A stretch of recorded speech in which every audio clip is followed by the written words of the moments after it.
আসন্ন লোকসভা নির্বাচনকে সামনে রেখে কেন্দ্রীয় বিজেপি নির্দেশে ত্রিপুরা প্রদেশ বিজেপি প্রতিদিন বিভিন্ন প্রকারের কর্মসূচি গ্রহণ করে ময়দানে বিচরণ করছেন। এরকমই এক ব্যতিক্রমী এবং অভিনব কর্মসূচি আজ সংগঠিত হল রাজধানী আগরতলার ভগৎ সিং আবাসে।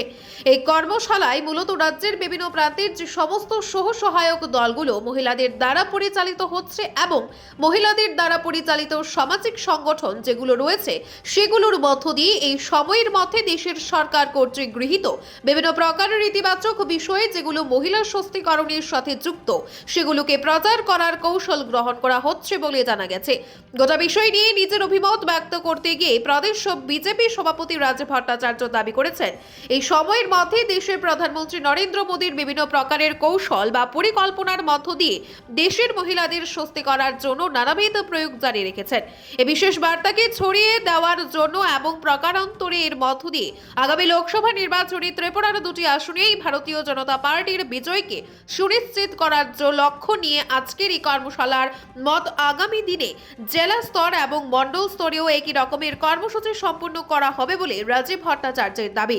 আজকের এই কর্মশালায় রাজীব ভট্টাচার্য ছাড়াও পুর নিগমের মেয়র দীপক মজুমদার, রাজ্যের মন্ত্রী টিঙ্কু রায়, প্রদেশ বিজেপির অন্যতম শীর্ষ নেতৃত্ব পাপিয়া দত্ত প্রমুখদের উপস্থিত থাকতে দেখা গেছে। আমরা আমাদের এই ত্রিপুরা রাজ্যে এসএসজি এবং এনজিও যারা পরিচালনা করেন তাদের সঙ্গে জনসম্পর্ক করা, তাদের সুখ দুঃখ, তাদের সুবিধা অসুবিধাগুলি অনুধাবন করা, এটা আমাদের একটা পার্টির রুটিন ওয়ার্ক।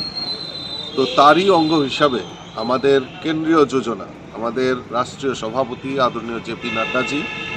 সিদ্ধান্ত নিয়েছেন যে আমাদের এই ভারতবর্ষে যারা এসএসজি এবং এনজিও মহিলা দ্বারা পরিচালিত, মহিলাদের সশক্তিকরণের জন্য আমাদের দেশের যশস্বী প্রধানমন্ত্রী এত কাজগুলি করেছেন এবং তাদেরকে উন্নয়ন লক্ষ্যে, মহিলাদের আয়কে আরও সুদৃঢ় করার লক্ষ্যে আমাদের এই কর্মসূচি নেওয়া হয়েছে। তারই অঙ্গ হিসাবে আজকে ত্রিপুরা রাজ্যেও আমরা এই শক্তি বন্ধন যে আমাদের মাতৃশক্তি যারা রয়েছেন তাদেরকে উৎসাহিত করার জন্য আমরা একটা ওয়ার্কশপের আয়োজন করেছি এবং ঠিক অনুরূপভাবে জেলা স্তরে মণ্ডল স্তরে ওয়ার্কশপ হবে এবং আমরা আগামী দিন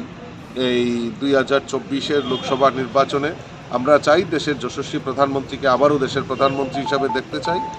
তো সেই লক্ষ্যমাত্রাকে সামনে রেখে আমাদের এই ত্রিপুরা রাজ্যেও দুটি লোকসভা আসন রয়েছে, সেখানেও আমরা